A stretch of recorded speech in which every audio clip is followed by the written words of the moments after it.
I agree with everything that you said, Mr. Fehlinger. I would also add that, the Sikh religion itself has very core, in its core values, it values equality. So we have statements such as Sarvata Pala, which means benefit to all. Everybody should be benefited. Everybody should be equal. We also have gender equality. We have our names, they're unisex. I mean, we don't want people to associate with deeds based on gender. So we have names that are unisex. So there's a deep rooted value of equality within our religion. And I don't believe anyone within our religion would ever say that we wish to be dominant in any way or form. In fact, we want equality. Now, turning to the hypothetical, you know, most of the Sikhs who have fled India have gone to the West. I mean, they were well aware that they couldn't go to any Eastern country or the Soviet Union or now the Russia as a result of the values that they've displayed and the way they treat minorities and people. The Sikhs settled in the West have really taken in the core values and realized that they share a lot of values with the West. If Khalistan was to be created, what do you believe its role should be, especially with NATO and with other Western countries, recognizing that it would be made in this strategical geographical location where it would border China, whatever remains of India, Pakistan, Afghanistan, that whole area there. What do you think the role of Khalistan should be?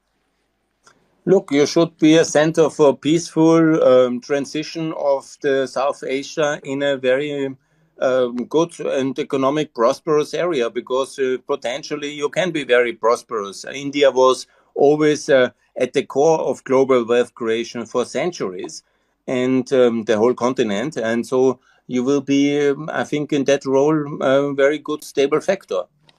What you need to do is, of course, to make a process like we have it now in Russia and in China now, of the cooperation of all the other independence movements. Because my recommendation is not just to look for Khalistan independence, but you need to have friends in all the other federal states of India. And you need a forum, a process where all the opposition leaders of the separatist movements of India work together. And then, you sign declarations like we have done it now with the Russian opposition, where they all agree on mutual cooperation after independence, on regional integration after independence, where they say for peaceful cooperation, a process where the borders are also very clear with the other regions of India. So that's of ex-India. So that's very important, because otherwise everybody will say, oh, encouraging independence of Khalistan leads to a big civil war and, big bloody process. Yeah? And nobody in the West wants to have a civil war or big independence war in India. So ultimately, if you want to have support in the public global opinion, then you need to have a process like this, where all the other independence movements and the separatists in India say, okay, we dissolve the Indian Union, but we are absolutely ready to work together peacefully in good neighborly relations, similar like it is in the ex-Soviet Union, now with the Baltic countries and Ukraine, or similar with in ex-Yugoslavia. We have also the Regional Cooperation Council. We have all these mechanisms built up to help the countries which are emerging out of a failed union into regional cooperation mechanisms on infrastructure, on energy, because when you really go for independence, there will be so many transaction costs. Yeah? I always say, let's avoid a war, which is normally the price for independence is a war, but you can also be sure it's very expensive to have independence. So you need to have a cooperation platform process prepared where you work still together on border facilitation, on cross-border policing, on infrastructure interconnectivity, on energy infrastructure connectivity, and all these things which neighboring countries need to do. And you need to show that you understand all these things, yeah? That you're just not an emotional independence get out of India, but you are like a very mature movement where you understand exactly what it means, and that you understand it's risky and dangerous and expensive, but you prepare it well, and so it will be more acceptable for the international global public to support Khalistan. That's exactly what we should and are doing right now, Mr. Fehlinger. Now, I have a question. How much longer do you still have with us? I was advised it was a half an hour, but is it longer than that? Can you stay a little No, bit no, longer? no. I'm happy to discuss and to take questions. Yeah, let's see how Oh, long it goes, okay. and let's keep on rolling. I'm happy to answer questions, and I'm happy to have a debate. Okay, so now we have some questions from the audience, if there are any. I'll speak, or how about this? We we encourage everyone to type in any questions that they may have, they wish to ask. And in the meantime, I just wanted to ask you.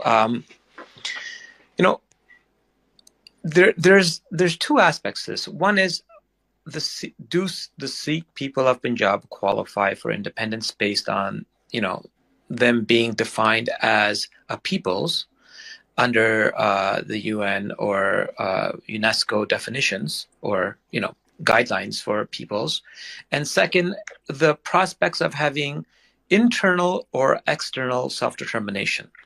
Now, India did have a state in their territory which they gave some autonomy to, which was Kashmir.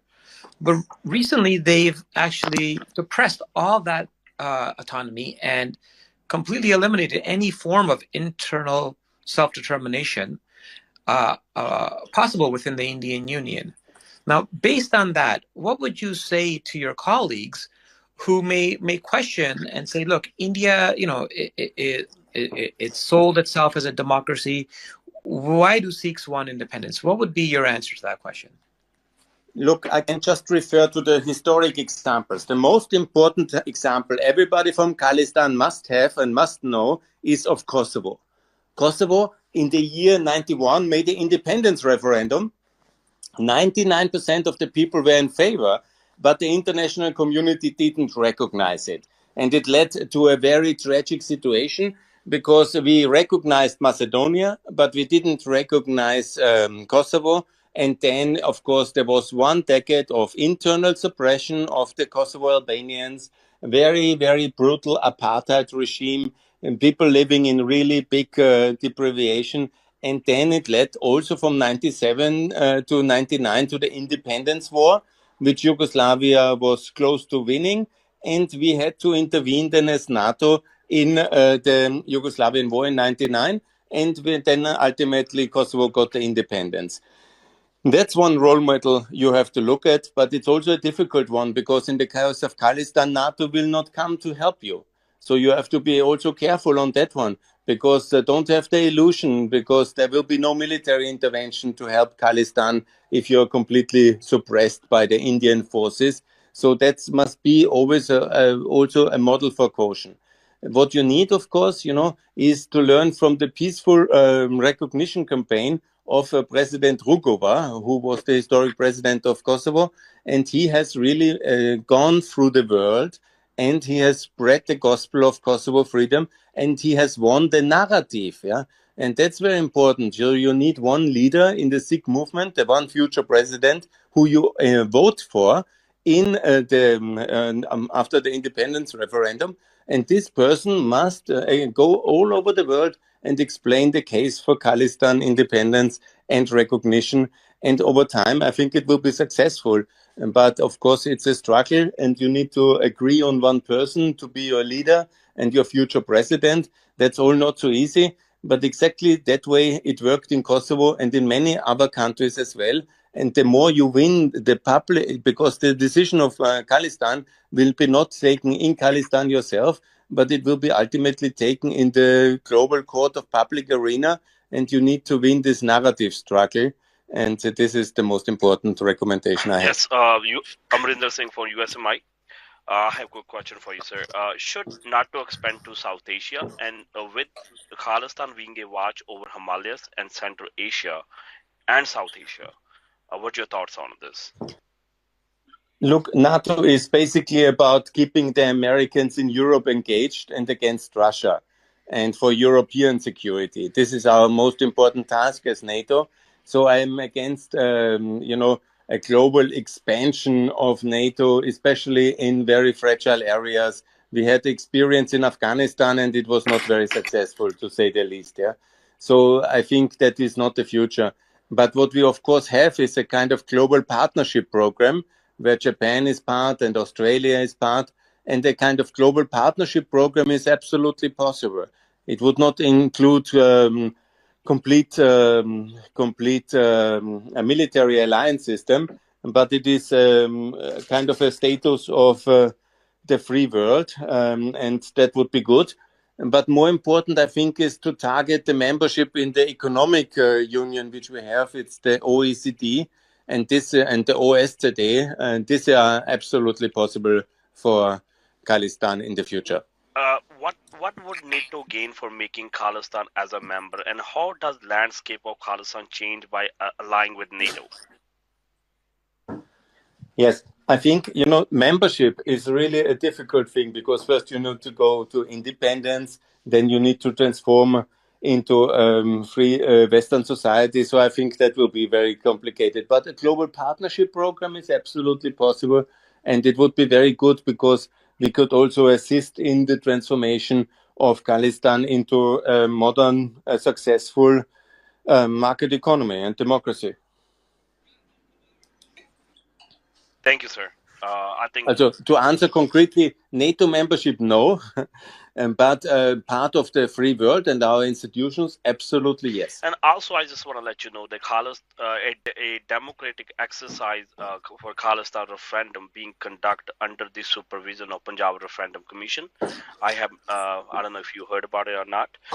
It's happening in the Western countries. I think India is being totally unfair to the world. It's just not being only unfair to Sikh nation around the globe.